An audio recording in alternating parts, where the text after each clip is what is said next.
Good afternoon. Thanks for everyone for being here today for the Future of Internet Explorer discussion. My name is Tony Chor. I'm the Group Program Manager of the Internet Explorer team, and I'm going to be moderating this panel discussion today. Now, I want to kind of set your expectations a little bit for what this panel is going to be about. Some of you might have been expecting us to come out and say, here's the release dates for future versions of IE, here's the feature sets. You know, that's actually not what we're going to be doing today. As you saw in, you saw in Bill's keynote today that we actually do have architects working on the next two versions of IE. So we're definitely committed to it, and we have some ideas about what we're doing going forward. But what we're really here to do today is to listen to you, listen to our expert panelists about what other details, what other things we should be doing in IE7. So first I want to introduce our panel. So first I have Andy Clark. Andy is a freelance designer and a member of the Web Standards Project. He writes the popular design journal and all that malarkey, and is an advocate of creative and accessible website design.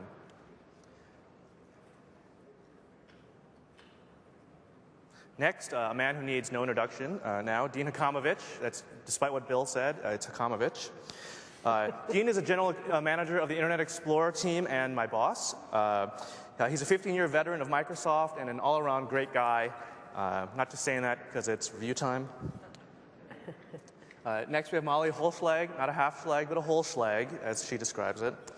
Molly is the author of over 30 web design and development books. She's a group lead on the Web Standards Project and an invited expert on the W3C.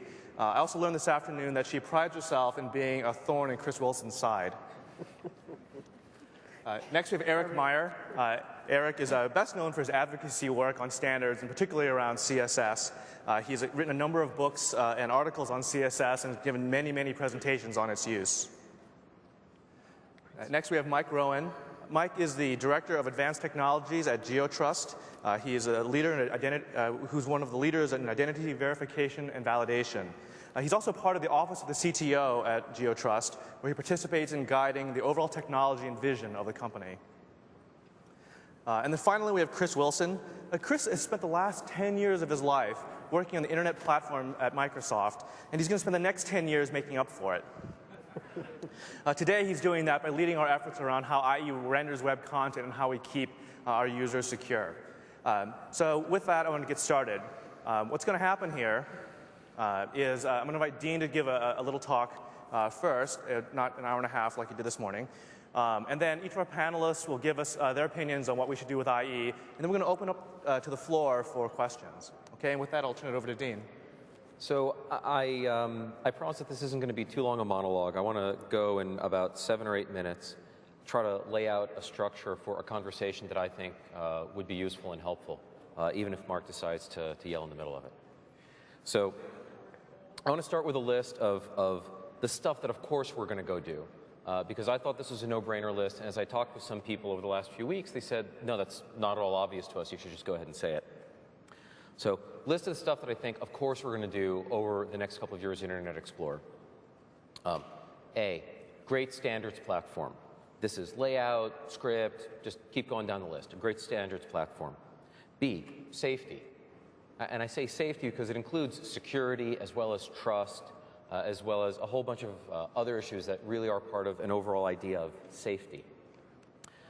C, the experience for end users. And I don't think that that's just about the buttons and the features. I think there's a whole lot involved in really giving end users a good experience. One of my questions for this conversation is, what am I missing from that list? The list I just gave you is pretty much how I think about the feature set in the browser. Are there things that I'm missing or things that aren't obviously included there that should be on there? Now I want to talk about what I'll call balance points. And I'll give a specific example to explain the concept as I go through my very old school runtime here. I think possibly the best simple example is the user in control, the end user in control, or is the developer in control? You'd say, hey, the end user should be in control because it's the end user's machine and they paid for it and they're doing stuff. Or you'd say the developer's in control, the developer authored the site. And I think of that as a balance point because you can enable one of them, but you end up compromising the others. Let me give you a specific example of this. I could say, look, the end user went to this developer site, the developer is popping up a window. That window should pop up. The user went to this developer's website. This developer is setting the home page. The developer should be allowed to do that because the user went to the site and consented by going to the site. I think of that as a balance point. I'd love to have users be infinitely empowered and developers be infinitely empowered, but you can't really do that. It really ends up being a balance. So in that framework, I want to offer, I'll start with a controversial one and end with a potentially controversial one and have some other good ones in the middle, the balance points that I see as I think about the future of the browser. The first one is standards versus compatibility.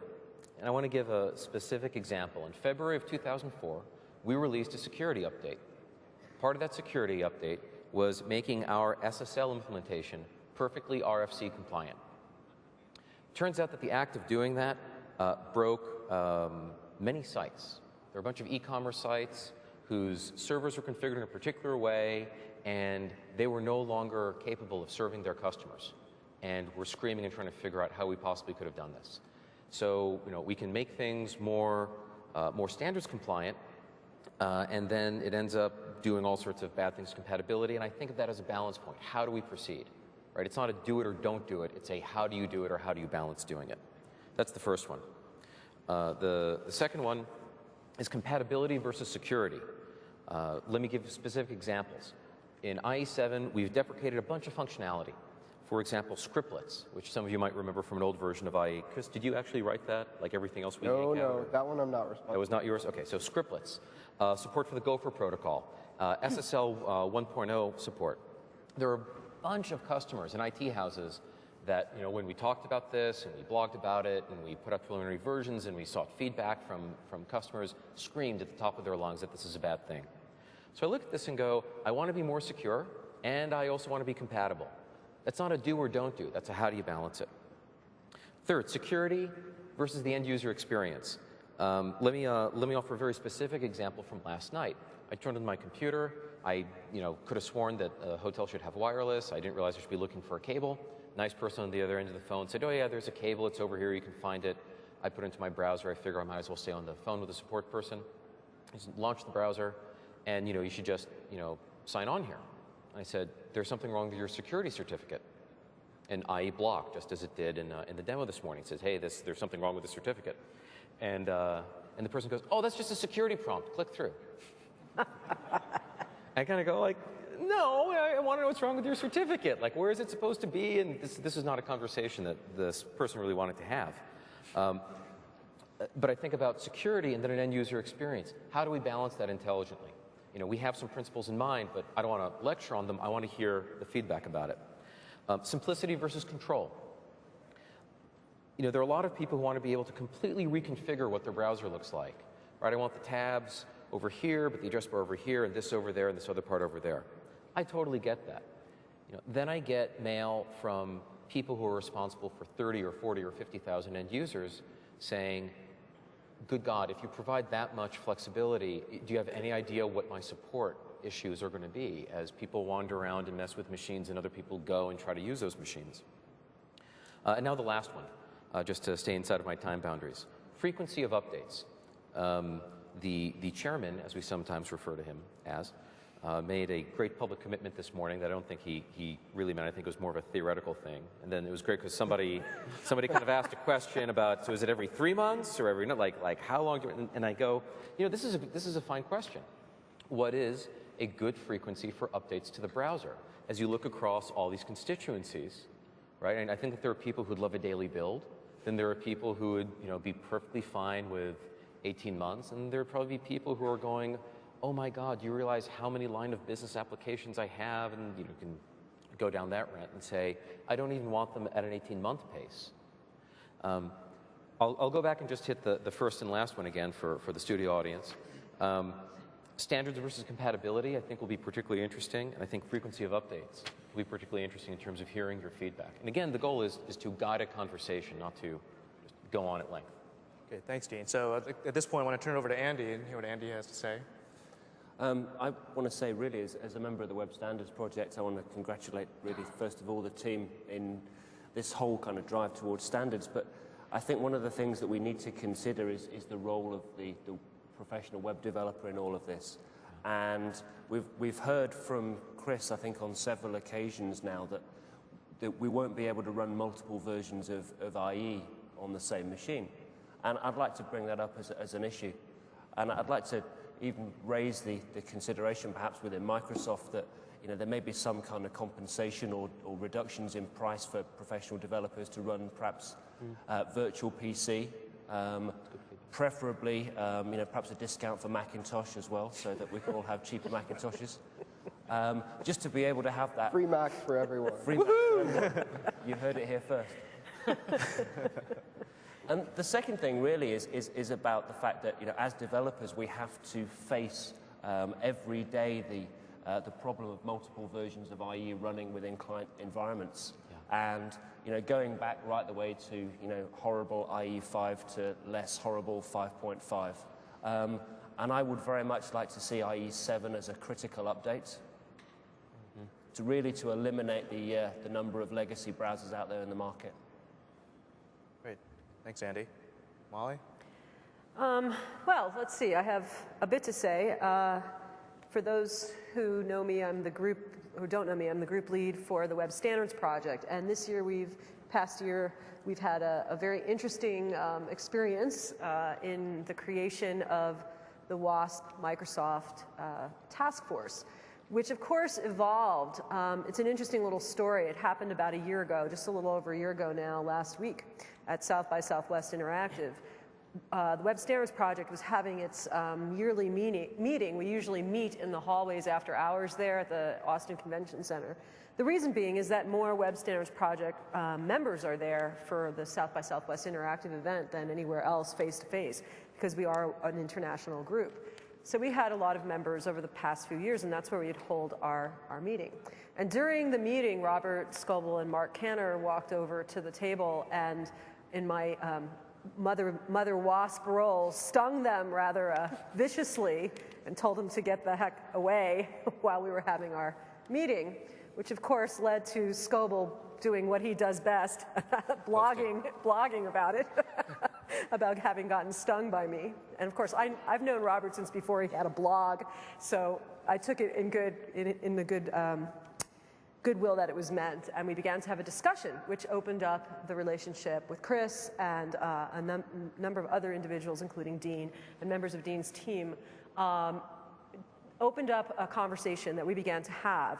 So I think what really began to happen is there's a shift in culture. I think it's a dramatic shift across the culture within corporations themselves, such as Microsoft, where you see the product managers blogging about what's going on, and in some cases even telling you about features before their bosses have been apprised of the fact that they're going out and actually telling people that. So very daring, bottom-up kind of clue train style advocacy going on within Microsoft itself. And then, of course, this extended into the WASP Microsoft Task Force, in which we have been able to work with Microsoft in a conversation and to provide, as Jeffrey Zeldman would put it, essentially free consultation for this wealthy company in order to really encourage them to get their standard support in their products right. So one of the things that we've been able to do is provide, really, I think this year with IE especially, is more of a prioritization factor, like help them sort out the real things that the developers and designers have been clamoring for the most. So while we all feel at the Web Standards Project that we are very, very proud of Microsoft for getting things in order and getting their house in order, as it were, and really implementing those things that need to be implemented and fixing those bugs that need to be fixed for IE7, that they have come so far in such a short time really deserves recognition. However, I think that it's only the beginning of what will, I hope, be a long and fruitful relationship. One of the things that you might be familiar with, how many people here are familiar with ACID 2, the ACID 2 test that was published? This was also a year ago under the auspices of Halcom Lee and Opera Software. The Web Standards Project published what is known as the ACID 2 test for a variety of standards compliance issues, not just HTML and CSS and XHTML. And it caused a lot of frustration, I think, for the Microsoft team because they get a lot of feedback saying, well, it's really great you're doing all this stuff, but how come you're not passing ACID 2 and everything else does? Well, there are really specific reasons for that that don't have to do with the day-to-day work that you as designers and developers are really doing. So we have tried to be a little more expressive in that issue and let people know that ACID 2 is not the litmus test of compliance. So one of the things that we may be talking about, this is very preliminary, but for the future, and this is certainly what I hope, with future of IE as well, is that we would collaboratively across the browser developers, across the W3C, and across Web Standards Project work collaboratively to create the next test or series of tests that would deal with compliance issues, so that we're all working together toward a common good. Again, this is just very preliminary, early days yet. Whether that will manifest is a question of organization and agreement, but I really hope that that's something that we're able to do. And just to keep the conversation as open and moving forward as it has been, and I think if we do that, we're going to be in great shape. So thanks, guys. Really appreciate it. Thank you. Great, Molly. Thank you. Eric? Yeah, more of that. That's what I want to see in the future of IE. Just because, having the browser improve is a good thing. As orange was once the new black, at this point IE6 is sort of the new Netscape 4. Just because, and don't take that the wrong way, in the sense that if you remember, right way to take that? yes, and I'm going to explain. Chris, it's not your turn. Just wait. You can smack me down later. Netscape 4 came out, and it was a good browser for its time. And then 5 years went by, and it didn't change. Well, IE6 is in the same boat. It was a good browser when it came out, and it hasn't changed in 5 years. So that's how I mean that. Just calm down. I'll buy you a drink later. They go for it. As the kind of person I am and the kind of stuff that I do, I want to see more standard support. I mean, sure, it would be great if IE 7.5 or IE8 or whatever had full CSS3 support, but that's not really possible because there is no single CSS3 anymore. There are CSS modules, and they all progress at different rates, and different browsers are going to implement different modules. So I think having Internet Explorer, and any browser really, but Internet Explorer, push forward on the modules that make the most sense. So as an example, CSS3 selectors, or what we sometimes call CSS3 selectors, I really want to see those implemented. Because there's some great selectors in there like last of type or last child.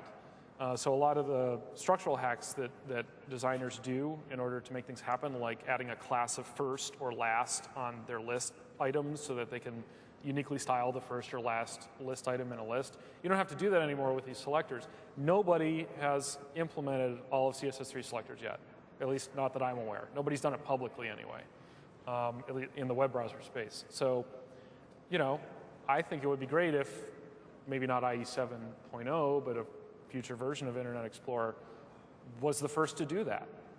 Because, for the last 5 years, the leading edge of browser standard support has been open source browsers, but that's not because they're inherently superior or inferior to a closed source way of implementing browsers. It's just that they've been changing and Internet Explorer hasn't. I'd also like to see implementation of the color and background module, which allows not only for RGB, but RGB alpha colors, HSL colors, opacity to set an opacity level for an element, that kind of stuff. I mean, we've got PNG alpha channels now, thank God. 2006, right? Anyway, so just to keep pushing along, because that's what designers are going to want. Those and web developers are going to want those kinds of things. And you can do the speech support later if you really ever want to get around to it, because nobody ever has, unfortunately. So also, handheld media support. Opera does that now. Nobody else really does. Things like that that are going to be really important. Media selector support, because trying to present the same information on a web browser and on a computer as opposed to in a Trio or whatever, it's very, very difficult to do. I was actually looking at a Trio browser today, and from what I can tell, it pretends to be a screen browser, which drives me up a wall, but that's another story. But that's what I'd really like to see happen with the browser is with any browser, but with Internet Explorer in particular, is that kind of thing. Also tabs, but those are companies. Great, thank you, Eric. Mike? Yeah, I think some of the things that I would like to see happen are happening. You know, specifically because I look at more of the security aspects, things around digital certificates, how those are presented to consumers, things like that. Dean talked this morning about the confidence factor for consumers, basically, and I think that, you know, ultimately all the browsers have to come up with more of a consistent security user interface so that users really feel comfortable on making what should be ultimately probably a binary decision, you know. Should I do this action at this website or should I not? I think it's going down a good road. And what I see so far with IE7, it's really looking good. I mean, when you start out at things like the phishing filter that's built in, I think that is great progress. I think there's toolbars out there. Everybody's seen phishing toolbars and things like that. And those are great bootstrapping mechanisms, but that's just what they are. They're bootstrapping mechanisms. I think ultimately those technologies and those filtering aspects have to be built into the user interface that the user is using. In this case, Internet Explorer makes good use of that. Not only do they just do it, but they collaborate with people out there that do this every day. You know, people that shut down websites because they're phishing or they're fraud sites. People that, you know, detect domain names that are potentially marked and could be used as fraudulent activity right from the beginning. They use those, they embrace them, and they use them in the phishing filter environment, which is great because, you know, they can't do it alone. They're a big shop, there's no doubt, but that they can't do it alone. They need a lot of different people to do it successfully. So I think ultimately there has to be a lot of data sharing, specifically around the security space, and that I see happening all the time. It's getting better. And then on the UI representation of security to the consumer, I'm not big on what you know, a lot of the things that the other panelists here know about as far as usability within the browser context itself. But I know that, you know, trying to keep security ultimately out of the face of the user has been something that's been somewhat important. But I think now that we're at a time where we have to present it to the user somehow, but when we do it, we have to do it in a way that they can make what I think should be more of a binary decision, or the environment can make that, you know. And looking at like the way that high assurance certificates are represented in the browser, you have the green concept and, you know, you have the red concept. And then even in the phishing filter, you have the red, you know, for the bad, the yellow for suspicious, and green for good. So I think ultimately users need those, and I think that's the depth of UI that we really need to just present to them. And I think we're going to have to prove on it a little bit more, but I like the way that it's going so far. Great, thanks, Mike. And last and certainly not least, Chris. Sure, Tony. Sure. You haven't given me my performance review yet either. You're right, I haven't. I'm just going to recap a little bit and sort of underline a few things here. Certainly, when I look at the web platform, the Web 2.0 platform that's really been taking off in the last year or two, obviously I'm a big fan. I've spent a huge amount of my career, pretty much my entire professional career, working on that. And I also think it's clear that interoperable core of web standards is growing, is getting bigger. The things that need to go into that interoperable core gets bigger. So it's not just fix the problems with what we have today, or, you know, finish off CSS2. It's actually move on to CSS3 and do other standards as well. And I'm excited to participate in that. I'm excited to help develop it internally to IE as well as to participate in the standards groups. I do think that one of the really key points for me in my job to help lead the platform and security efforts is, as Dean put it, balance points. There are always people that we need to balance against. I mean, security is great, and at the same time, as Mike said, you know, we need to develop the security system that my mom is going to use, that is going to keep my mom safe, not the one that I'm going to use and is going to keep me safe, because, hey, I can dig through an SSL certificate, right? I know what that means. I know what a certificate authority is and that sort of thing. So I think that balancing that sort of different types of users and web developers, as well as balancing out standards versus compatibility and the ability to be very agile and roll out new releases of the browser while recognizing that that adds to the test matrix for web developers, and it adds to the test matrix and the deployment matrix for Corps as well. And those all create different challenges that we need to balance out. And that's, that's why my job's really exciting and fun. So. Great. So actually, I want to throw out some of the questions that Dean had asked first to our panel, particularly his first and last question. So, panel, what do you guys think about the sort of question of standards versus compatibility? Well, I'm going to jump in on that one. To me, they really are fundamentally the same thing when we're talking about web standards.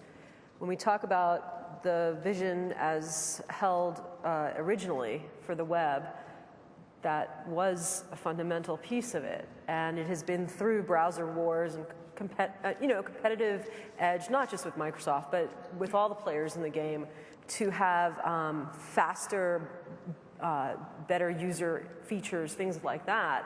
We saw competition occurring on the code layer and not in the actual, in the authoring layer, let's put it that way, and not in the actual realm of compliance. So that was a big concern from the early days, I think, that we're now just starting to dig ourselves out of. I mean, in some ways we have to look at that and understand that it was part of the evolution that got us where we are today.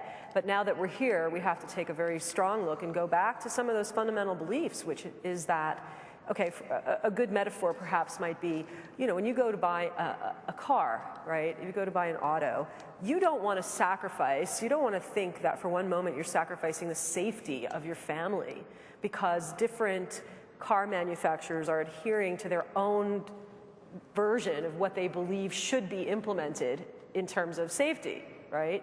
You want everybody to be playing at a compatible core level. And this isn't the way it's been. So we're really trying to fix that level. We want people to, you want a product to compete based on its user features, based on its customization features, based on, just like the car. Will it fit my family needs? Does it appeal to me? What are the color schemes? What makes it appealing to me as a consumer? That's how browsers, in my opinion, should be competing, not in the way that the tools render the authoring. So I think that from a web standards perspective, that particular issue of balancing act isn't accurate. And in fact, there's a lot, as you well know, of angry people out there. Very frustrated, very angry people, because they have been trying to work toward a best practice and comply, and they have not been empowered by the tools. And this is not just Microsoft, there's other tools as well, but unfortunately, because the IE6 browser has been legacy now for 5 years, we're dealing with that problem. So a couple of things come to mind. There was also a thought I had as we were sitting here, and I'm listening to you, Chris.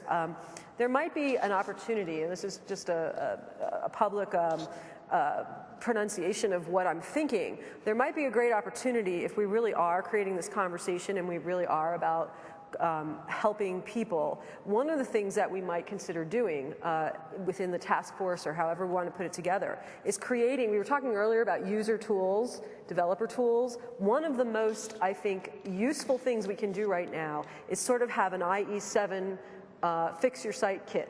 Mm-hmm. So in other words, if you are experiencing this problem, then here are 3 things you can do. Here's the conditional comment way. Here is check your CD. Yeah, it's on there. Marcus's talk on Wednesday morning. Okay. We've actually done a lot of thinking about that. So that's a great idea, and let's make sure it gets out there to developers. Absolutely. I mean, this is putting real tools into their hands. There's certainly more to do there, and supporting web developers is something we recognized about a year and a half ago was critical, and that we could do a lot more than we ever had been to do that. And I think that particularly when we started looking at the CSS hacks that you really do need to go and at least tweak to make sure that your pages work well, we recognized we needed a bunch of tools to help automate that for people. And we've actually done a few. So. Well, I think it's really interesting because one of the things I've been definitely trying to promote via the Web Standards Project and my own site is that we have to sometimes separate the fact that Microsoft is a business and that there are developers within Microsoft who are really trying to do the right thing and create great software. So one is not necessarily the other. I hear Microsoft talk a lot about customers, but developers and designers are also customers, and yet they haven't, I think, really been included in that equation until very recently. I think I said web developers are our customers in my first blog post on the IE blog. So, right on. It's good to hear it. Other thoughts on compatibility versus Well, standards? I presume you're talking about backwards compatibility Backwards with your compatibility. I should say own products. Yes. I'm sorry, because yes, backwards you know, compatibility. from my perspective, standards are compatibility, but they're compatibility with other people's products, right? Yeah, so, So just compatibility with be existing very, websites. just be very precise. It's the, Yeah. I authored my site today. today, IE7 comes out tomorrow. and it breaks. My site used to work, right? stops working, Yeah. and then look at how we balanced that compatibility. You're right, compatibility with IE6 versus better standard support IE6 to IE7. Yeah. Should we follow that same pattern, IE7 to the next couple of releases? Should we have a different pattern? Well, I'm of two minds on that one because there's the part of me that very strongly says if there's a backwards compatibility problem that's caused by making yourself more standards compliant, then the sites will get fixed. Or if the sites don't get fixed, it's because nobody cared enough about the site to fix it, right? But then there's the part of me that says, yeah, but when you have, the Bank of America, to pick just a random, person as your client saying, our site broke and you fix now, nobody here has that problem, right? Right.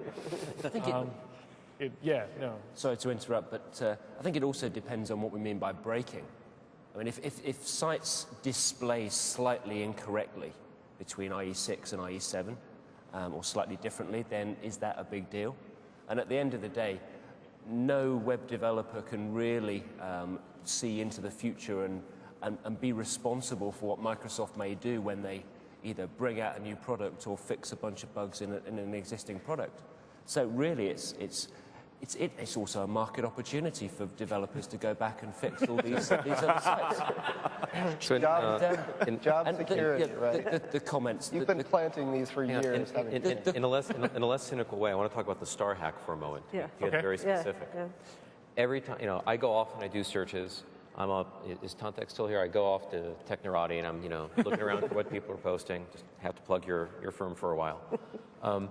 And I'll find some, amazing posts from people saying, I'm not going to fix my star hack problems because I'm trying to get back at those guys. Right? And I send pretty much every other one to Chris, who Lucky you. calmly comes back and says, no, that's not necessarily representative.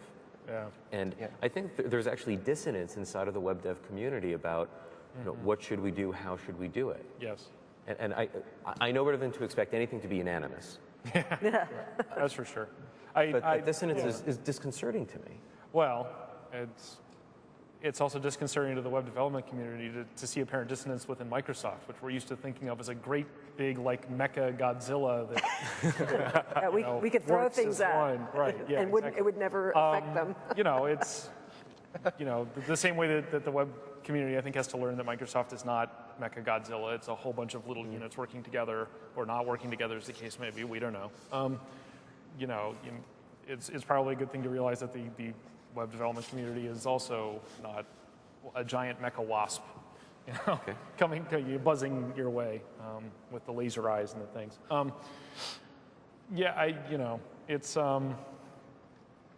I'm one of the people who posted about I'm not going to fix my hacks yet, but I didn't say I was going to do it to get back at you because that wasn't the deal. It was more, why should we fix stuff now when there are still betas coming out? Which is why I think that was one of the saner, more reasonable responses. Yes. Oh, Yeah. thank you. No, actually, You mean of mine or in general? Your just One of just my from you. saner Yeah. responses? Okay. Let's talk about the insane ones later. But yeah, I think we're even on the drink afterwards. right, there you go. We'll buy each other a drink. Because, until we have a stable target, there's, I run a CSS mailing list, CSS Discuss, that has several thousand subscribers. And as soon as the first beta 2 preview came out, people were posting, oh my God, it broke my site, what do I do? Calm down, people. They're going to change it again. You can go ahead and try to hack your site up to work in the current beta, but that's kind of stupid.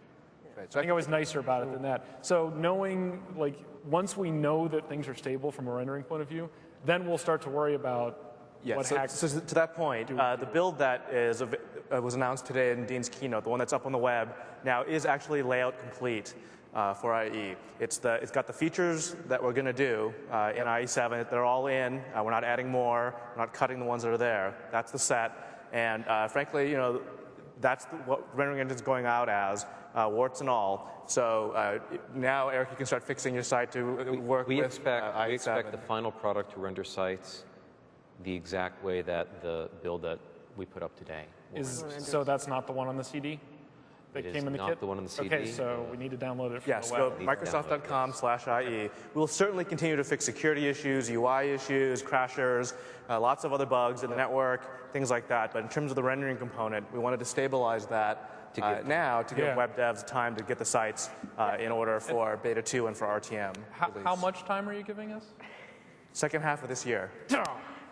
I almost got it. So actually, on that point, let me move to the next discussion question, Molly. Sorry, and that's really this question of release frequency. So we've all agreed 5 years is too long. Yes. All in favor, say aye. All in favor, say aye. Great. So what is the right interval? How particularly around the different constituencies, web devs, others, what is the right frequency, do you think, for a browser like IE to update? Personally, I don't think it's a number of months. I think it's a number of improvements. Like, don't release just to pick a random number, 12 months just because you have to release every 12 months. Release when there's actually something, worthwhile in terms of the upgrade in. If you've finished all CSS3 selectors and added XHTML support and there's improved RSS handling, whatever, ANM handling, when enough of those things have happened, then you come out with it. I think if you do like little micro updates, the way that Firefox does, that's not going to fly. It works for Firefox because they have, of course, a much smaller market share, and it's largely web developers who are, always downloading that stuff. I don't think that would be good for you guys personally. From a web developer point of view, I don't care about your business model. That's your problem. Just, from my point of view. And, if it takes 2 years, then it takes 2 years. And if it's 6 months and then you do it again 6 months later, then that's fine, from my perspective. Andy may feel differently. Andy, what do you think? We're yet to see what the final release build is. And if there's still CSS bugs in there that need fixing, I'd like them fixed. And I think that should be critical update material. As for releases every so often, I agree totally with Eric. It's only if you've got something good to show. I mean, there's no point in releasing yet another version number just to make up the numbers. Yeah. Yeah, especially if we run back, and this will kind of circle around to a point I wanted to make earlier, but especially if we find ourselves running back to fix something that then in turn is breaking something else along the way. In a way, there's a grand irony of having had to wait 5 years. Developers and designers learned how to work with IE. And that is one of the things that came out of that experience, was we learned how to do things like what we call progressive enhancement and be able to serve something to IE that is a good user experience and something that's even better for those particular browsers that had implementation for the features that IE had not brought to bear. And so plus all the hacks. Right, plus all the hacks. And that brings me around to the background. I actually wanted to directly address your earlier comment on star HTML, Dean, because I think here's where the reality is that it was such a commonly used hack. The problem is that star HTML is in fact a bug. That's a bug. Bugs should be fixed. I think that there's the feeling of pain in the developer and designer community has to do with hard work that they've done. Also, in the person who did the most proliferation of that hack and did the most dissemination of that hack feels very responsible for what is essentially going to cause other people pain. So I think we have to remember that this is human beings out there, and they're not always professionals, or they're what did you say? Enthusiastic amateurs. Yes. So, did I say that? Yes, you did. So, and that sort of thing. I mean, you get a lot of people that love CSS or love it for the sake of loving it, and may not be having to deploy it in a situation like Yahoo or AOL or Google when you're dealing with massive documents and managing all of these massive documents. So I think that there's something fundamental.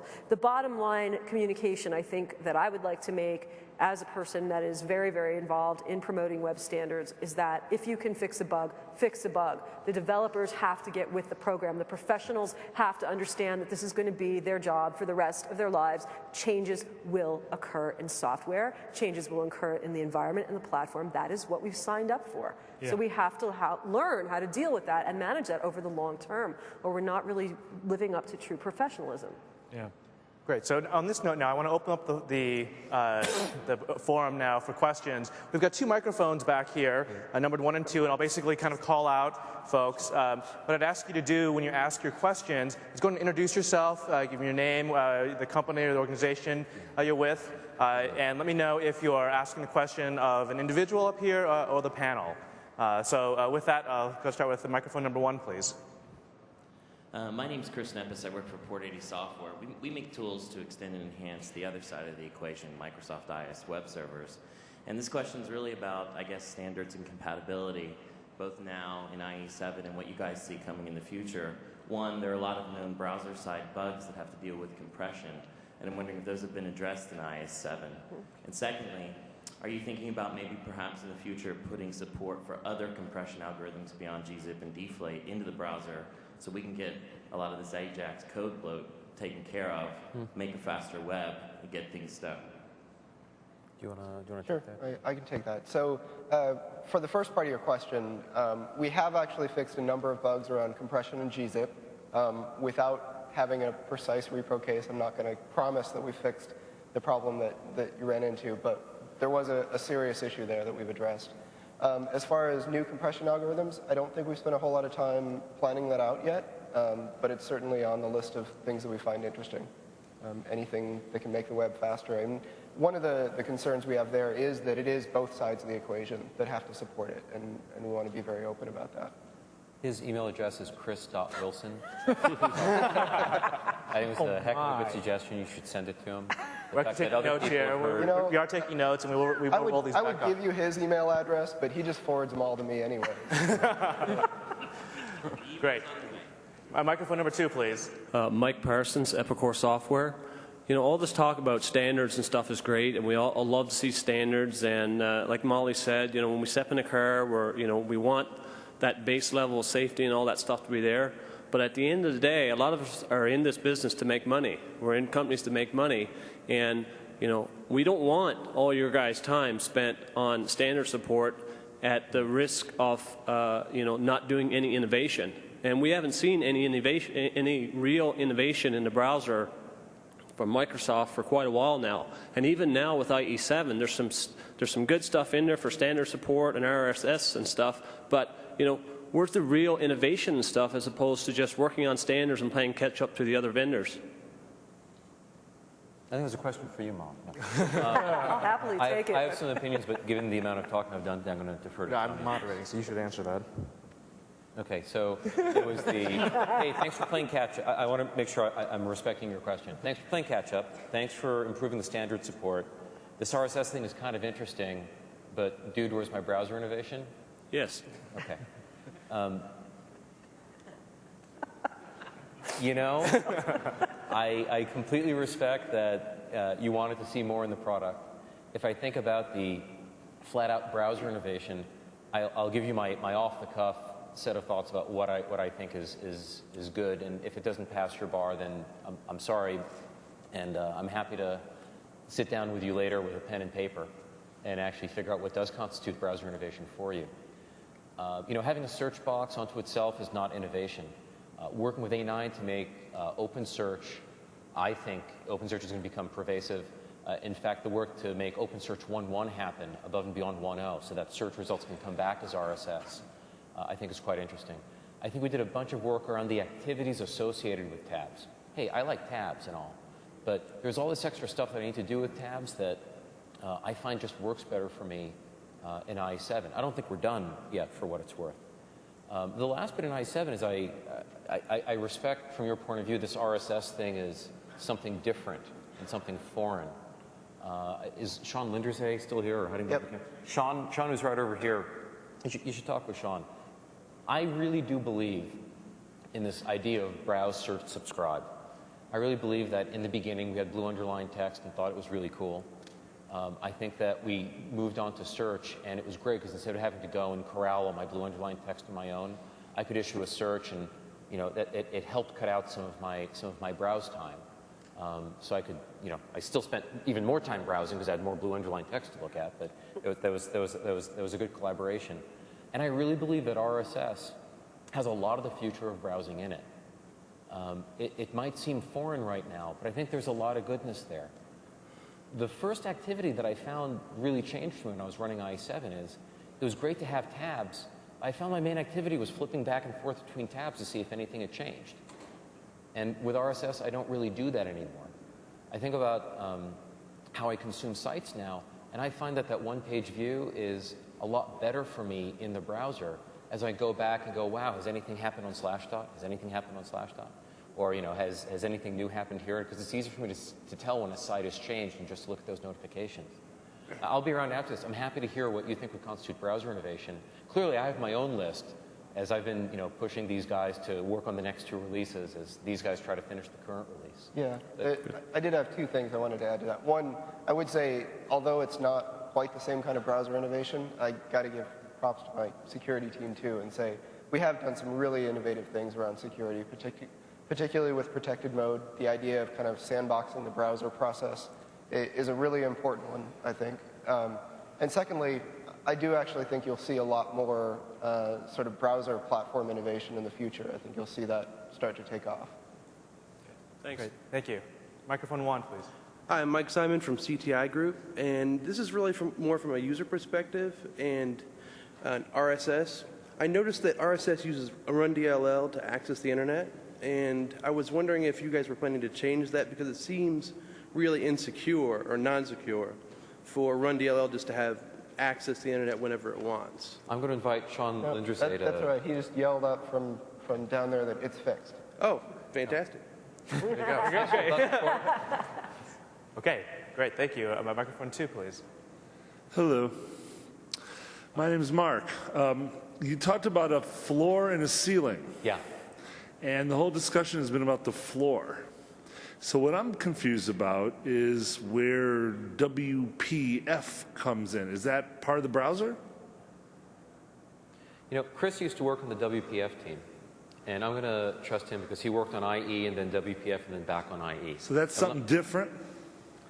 So one of the interesting questions that, or one of the interesting issues, I should say, about working on the IE team is that there's this big question that isn't very easy to explain the answer to, which is, what is IE? What is the browser exactly? So a great example, as a user, do you consider PDF to be part of the browser? Like, it's not, obviously, because it's shipped by a different company. It's not one of our products. But to my mom, it really does seem like it's part of the browser, right? She clicks on a link to a PDF file, and it just opens up in the pane, and she gets her travel arrangements or her receipt or whatever, and it's right there. Same with Word. I can click around it is the same with Word. HTML to Word to PDF. Quite a number of different formats, right? They actually become, in that sense, part of the browser, part of the browsing experience, at least. And when you look at WPF and how it plugs into the browser, it does a little bit more than most of the other plugin types, but not anything actually that any of them couldn't do if they wanted to. It's mostly around navigation and travelog integration. And other than that, it plugs into the browser experience, or it can run outside the browser as well, as they demoed actually at a talk I was just at. Okay, so when you talk about, because you insisted that it's a platform, because obviously there was a lawsuit over that, and so the browser is part of the platform, right? You mean the browser is part of the platform? Yeah, the browser is part of the platform. You said that. The browser is part of the platform. There are Win32. And you supported standards. Being precise. I'm sorry. There are Win32 APIs around accessing the network or resolving URLs or WinINet, Earlmon, MS, HTML, part of the platform. Keep going. Yes. All right. I'm just clarifying. And so you have I guess you think it was a rendering engine plugin. Is that how you want us to think of WPF? Yep. So basically, by default, there's an MS HTML engine that does this HTML stuff, and if you look at it cross-eyed, it does XML sometimes too, and that thing can get swapped out with winword.exe and render.docs, and depending on how your mimes are set up. And there's one that does WPF. And do you have the kind of extensions that Firefox has? I think they call it XUL, where you can change, like what Flock does. It uses Firefox as a platform, but they built a whole app on top of it. Right. Do you have the equivalent of that? We have a moral equivalent. I think a lot of people wouldn't really call it. Everyone in the audience is now thinking No, immoral I'm being equivalent. serious here because the activity of writing Zool extensions is very different from what it is in IE. I think we can end up in pretty much the same place. For example, AOL Explorer takes MS HTML and all the other IE, what I'll call platform bits, and wraps them to create a completely different browser. Maxthon does this. MSN Explorer does this. So they go and they create browsers on top of that, what I'll call IE platform. And does all that get updated with 7? Yep, and so when you install IE7, those things get They better. sit on top of and it. better. Yeah, Okay. and that's part of the quote platform responsibilities we have. When we update from i6 to i7, I want to make sure that that stuff doesn't break. And So this is really why we say Internet Explorer is part of the Windows platform, is because when you upgrade Internet Explorer, you are upgrading those components for everything on the system. And that's one of the reasons actually why it is a challenge technically to say that we can run multiple versions of IE on a single running Windows instance, is because we may not be replacing all of the components of it then in the system. Okay, so, and I guess since the guy before complained about innovation, so if you had, let's say, a micro-content browser, you know, like Anil Dash asked for 3.5 years ago, or a media browser, or an event browser, or a reviews browser, how do you think of that? Is that something separate, or is that a different rendering thing, or a filter, or? What would you mean by, say, pick one example? A media Events.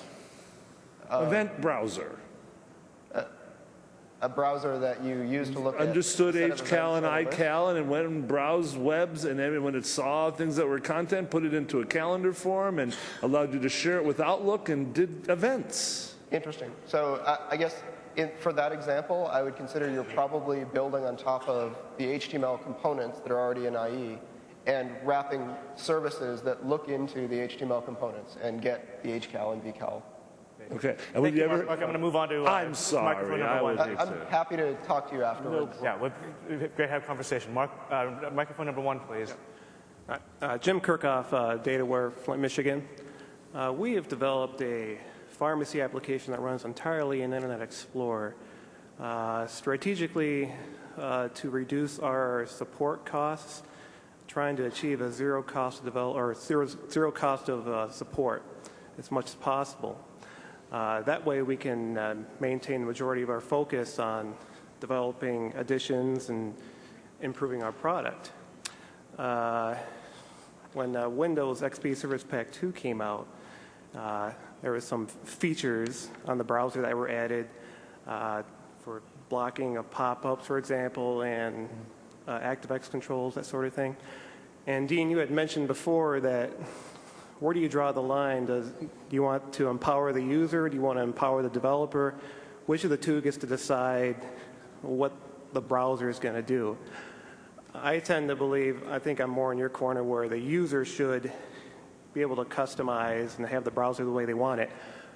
However, I think the developer needs tools to determine what kind of settings that particular browser has, so we can detect that and maybe inform that user somehow that, hey, you got the Windows pop-up blocker turned on. Go ahead and do this to turn it off, instead of calling us and asking us why these pop-ups aren't coming up. right. And in addition, printing. You showed an example of browser printing. Looks better. It's always been a huge problem for us, and I'm sure everyone in my position. The ability to continue to, we need more of the being able to that format that printing. Like, for example, you got the page number that always prints in that URL. I think that that's also a user setting. If we could somehow, maybe the developer could turn that off, or when you want to do a print. Because right now we have to install an ActiveX control to do printing just the way we want it, to fit the margins and stuff like that. So I think there's one question there that I want to pick up on. In general, I completely agree that developers should be able to determine browser state, machine state in meaningful ways so you can provide the best experience. Right? Amen. I think that there are boundaries that come up when divulging those settings violate a user's right for lack of a better word, to privacy. Right. Right. So, for example, there was a firm that asked, hey, we want you to expose in script so I know who the default search provider is in the user search dropdown. I scratched my head and I thought, you know, that's really none of your damn business. I don't want every website I go to be able to enumerate all the things on my search dropdown and which one is the default. Right. That sounds completely Yeah, ridiculous. you draw the line. Yeah. Right. But So in general, you should have that. Yeah. You should have the ability. We're going to draw a line Yeah. to protect users. Yeah, I would say you draw that line in settings that will adversely, in quotes, adversely affect your application, like, for example, the pop-up blocker being enabled. Being able to detect that from a programmatic sense, not change it, but somehow inform the user that you got that turned on. And for our site to work properly, you need to enable our site to have pop-ups. Thank you very much. Microphone number 2. My name is Bob Rasmussen from Rasmussen Software, and I work also in the area of integrating some legacy environments. And it stole some of my thunder, but I wanted to hold up something I'm not sure Microsoft really believes exists. This is paper.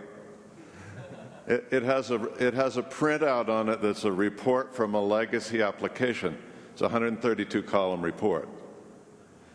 You get into an environment where all the user has on their desktop is IE. It's a hell of a pain to print a 132-column report. The pharmacy application, we've wrestled in that arena too. There are some steps that you've made in IE7 with the auto shrink to fit. But you can't print things precisely on a page. You can't print barcodes. You can't print forms overlays. You can't do the data processing kinds of printouts that sites have been doing since the printers occupied a whole room. And those printing tasks still need to be done. And I'm curious what your answer is to that. So to the degree that I'm informed, because I remember you and I had a conversation similar to this, I think there are some issues around exactly what HTML allows in terms of specifying this is what I want on the page, and there's a level of precision. Eric, you're nodding, so I feel somewhat informed.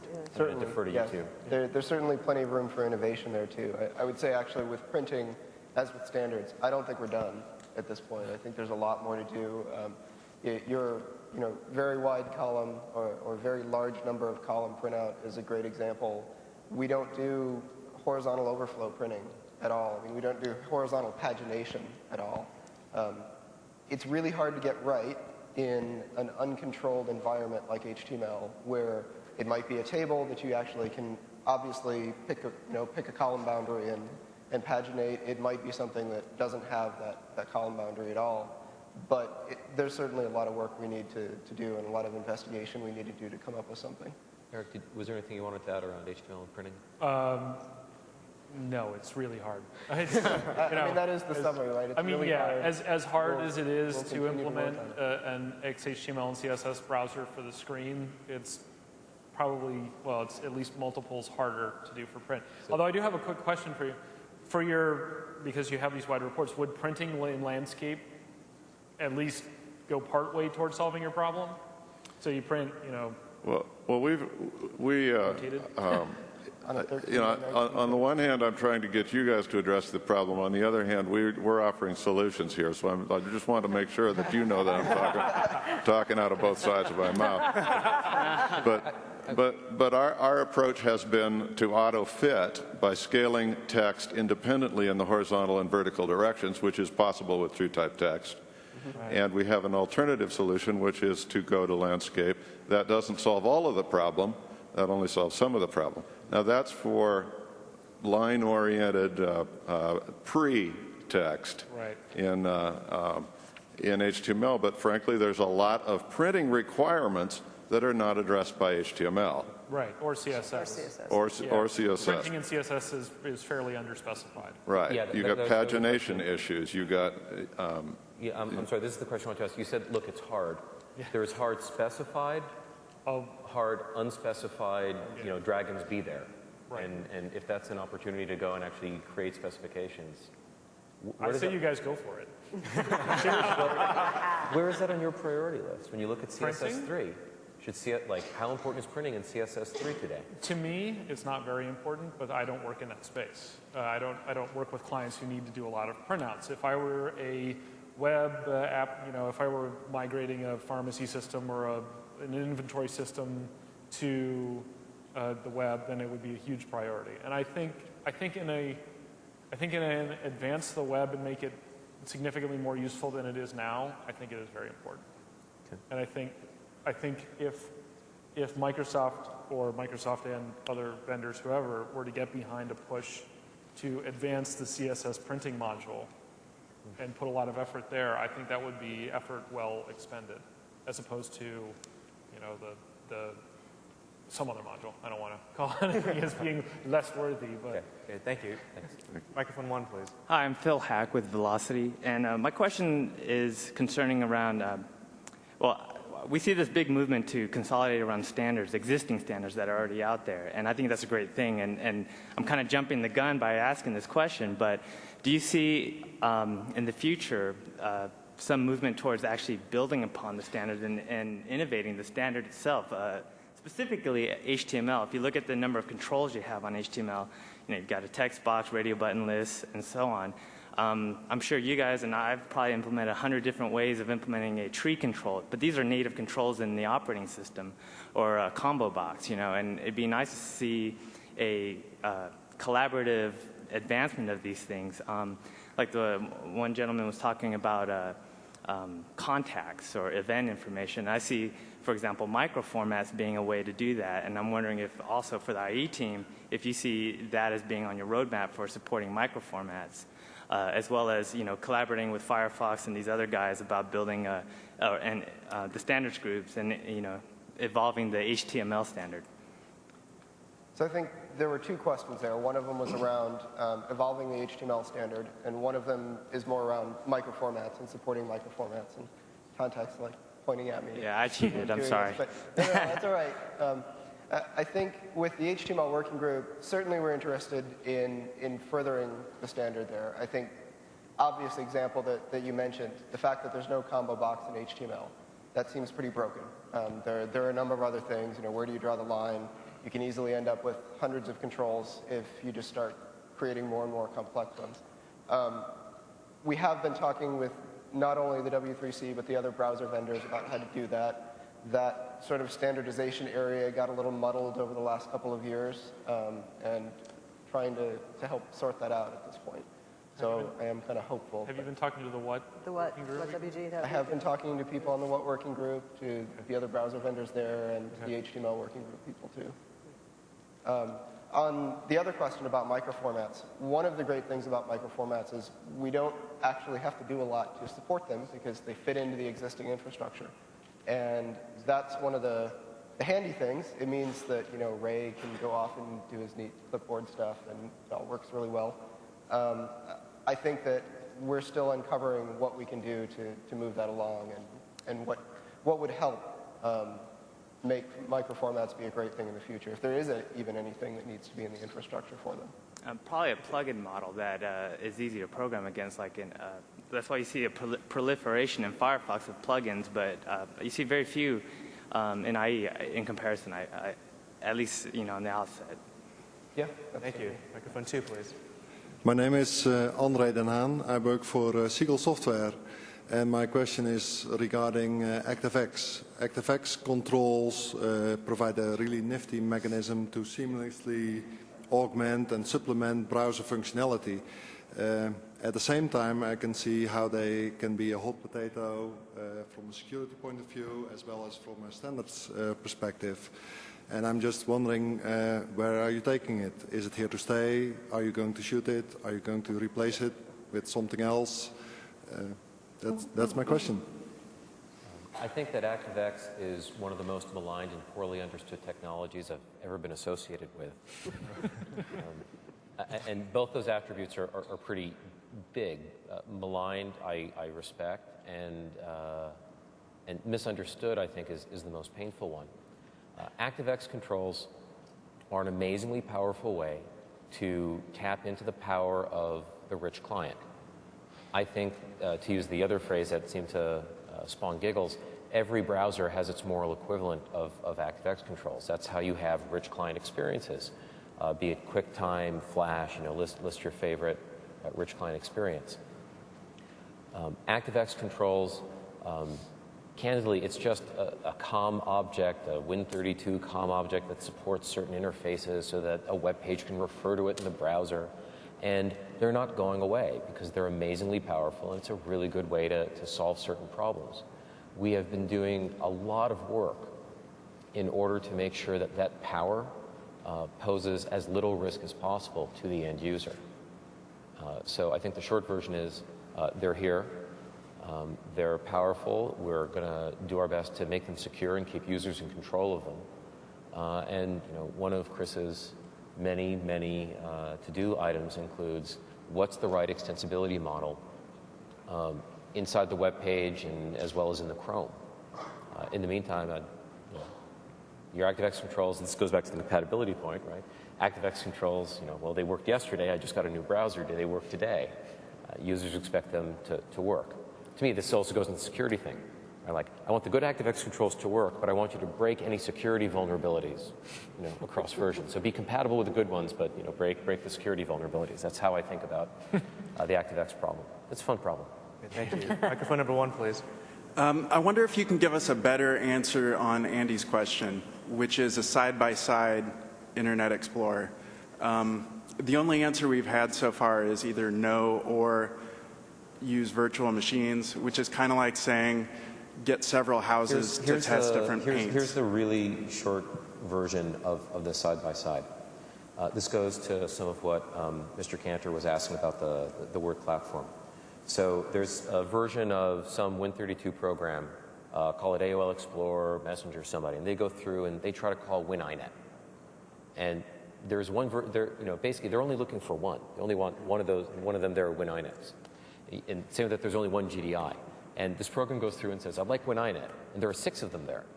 Right? It's one of these a la carte things. You can say, I'm going to have 3 GDIs, 4 WinINets, and toss in a couple of Romans while I'm there. And let's see what happens to this machine. These are all very sensitive components. I'm telling you technically the level of complexity. Today, the way the system works, it's not possible. Okay, I can tell you that I can tell you that I respect the need to be able to do it, and we have people trying to figure out how to refactor it so that we can have that become possible. Today, I think that there's for lack of a word, there's a hack to get what I'll call layout working side by side. It does not provide for networking to work side by side. To me, that's a very dangerous game because you don't really have perfect predictive power. You're not running IE6 or IE7. You're running 5.8 and IE. I wrote a blog post about this a while ago that kind of laid out how we feel about it, because it's not that it is impossible to have 2 different versions of the IE rendering engine running side by side in different hosted environments. Right. The problem really is that IE actually is comprised of something like 30 or so DLLs the last I checked, and that was a long time ago. So it's probably either more or less than that now. I honestly don't know. But when you set up the system to run side by side, you have to choose which DLLs you're trying to run side by side, and you probably don't want 2 copies of the sockets library or something like that. So you have to choose, and the problem really does come in when there may be incompatibilities between 2 of those DLLs that you don't really know about until you try to run them running on top of the same other DLLs.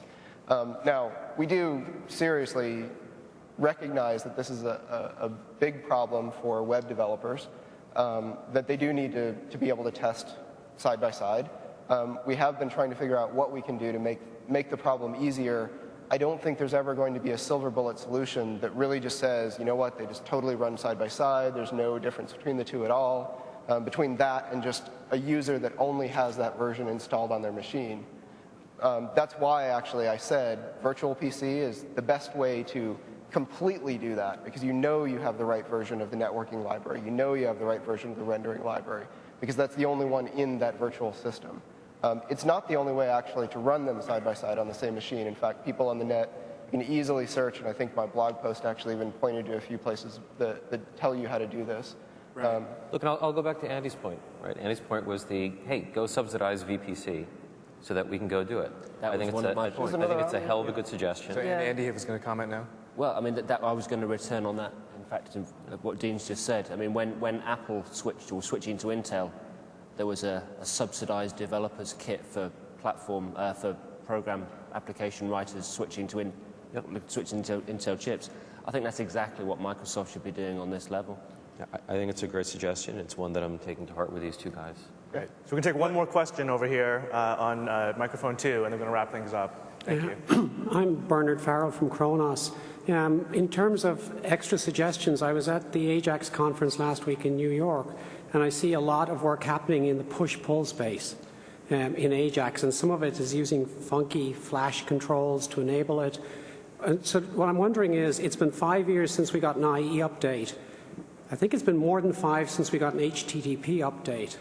So do you think Microsoft can start to drive stuff in that area? And the reason I mention that in the same breath is because in order to enable push-pull kind of mechanisms, I think you really have to change the protocol in some way to allow that.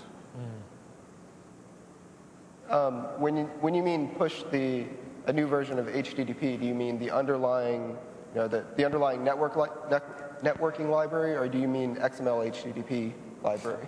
I mean changing the HTTP protocol itself, and I'm assuming that's where it would have to happen, because right now HTTP is really good for asking for and getting sort of static stuff, but it's more of the client asks the server for something and the server responds and the communication is over.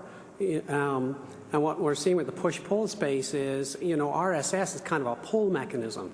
I subscribe to a feed, and every time I ask, I get an update. Well, how about something that pushes it out to me that doesn't rely on a kind of polling mechanism to implement that? Because if I've got 100,000 users connected, I don't want 100,000 users polling that server every 5 seconds to determine whether there's something out there they may want. Yeah.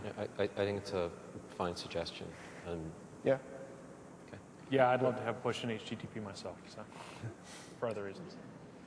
Well, I want to thank everybody for being here. Like Dean said earlier today, this is really the start of the conversation, and I'm sorry we couldn't get to all the questions. There's certainly a lot of enthusiasm and interest here. We'll be around for the next few days. We're in the labs, but also we use our forum a lot, the IE blog. It's blogs.msdn.com/IE. It's a great opportunity. That's a great place for us to let you know what's going on and what we're thinking. It's a great place for you to give feedback to us. We actually read all the comments, take them to heart, and so it's a good place for you to interact with us. And so please catch us here in the conference, interact with us on the blog, and we look forward to having that conversation. Thanks very much. Thank you.